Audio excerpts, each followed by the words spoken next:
Assalamu alaikum, hello everyone, welcome back na karibuni tena Shuna's Kitchen. Na leo tutaangalia jinsi ya kuoka biskuti za unga wa semolina ama biskuti za unga wa suji.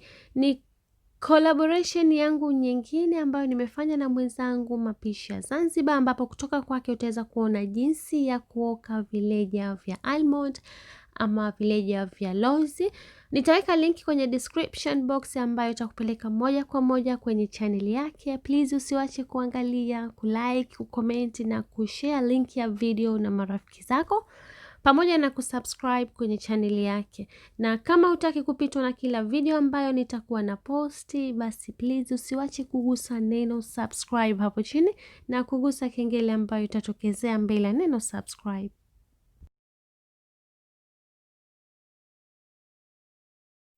Biskuti zetu za leo tutahitaji siagi nusu kikombe, vile vile tutahitaji unga wa suji ama unga wa semolina nusu kikombe. Vile vile tutahitaji sukari ya unga nusu kikombe ama icing sugar, unaweza kutumia sukari ya kawaida kama huna ya unga. Na vile vile tutahitaji unga wa ngano. Nitatumia kiasi kidogo sana cha baking powder pamoja na arki ya vanilla. Unaweza kutumia arki nyingine yoyote unayopenda. Unga wa ngano nitatumia kiasi, nitawaonesha wakati wa kutengeneza. Kwenye bakuli lako la kufanya kazi, weka siagi na sukari ya unga, uchanganye vizuri. Kama mnavyoona siagi yangu ni nyepesi sana, kitu ambacho kitafanya kazi yangu kuwa nyepesi ya kuchanganya ama kusaga. Na kama sukari yako itakuwa na madonge, basi ni vizuri kama utaichunga ili kufanya kazi yako ya kuchanganya kuwa nyepesi. Nitatumia mchapo kuchanganyia, lakini kama utatumia sukari ya kawaida, kama utakuwa na mashine, unaweza kutumia, ni rahisi zaidi.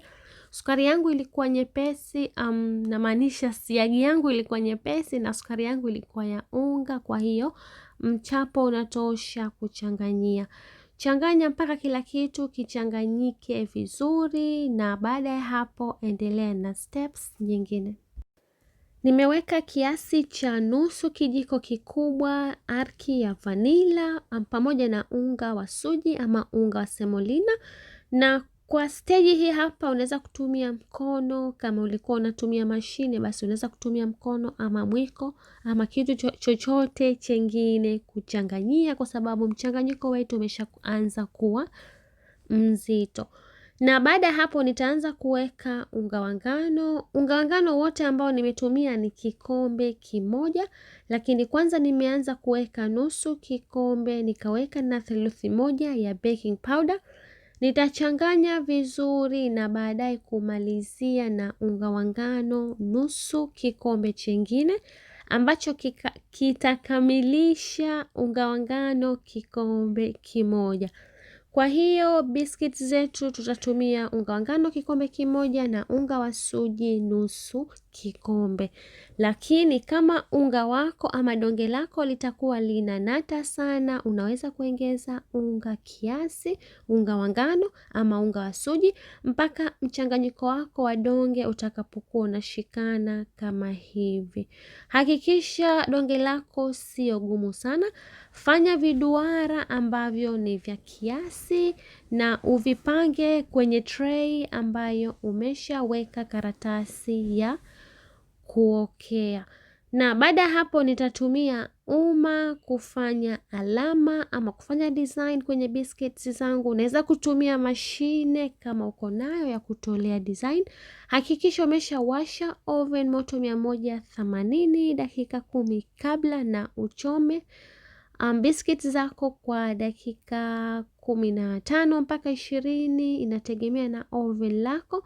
Hakikisha biscuits zako haziwivi sana ama usiziweke kwa muda mdogo sana. Baada hapo zitoe kama hivi mnavyoona, ziwache zipoe kwa dakika 2 mpaka 3 na ziweke kwenye sukari kama utapenda.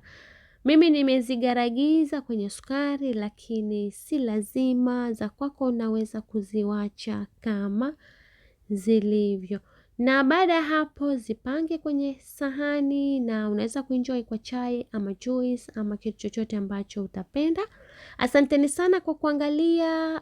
Please niambie kwenye comment umeionaje hii recipe. Kama umependa, please usiwache kulike, kucomment na kushare hii video na marafiki zako. Pia kusubscribe kwenye channel yangu, na nitaweka link kwenye description box ambayo itakupeleka moja kwa moja kwenye channel ya mwenzangu Mapishi ya Zanzibar, kuona vileja vya almond. Asanteni sana.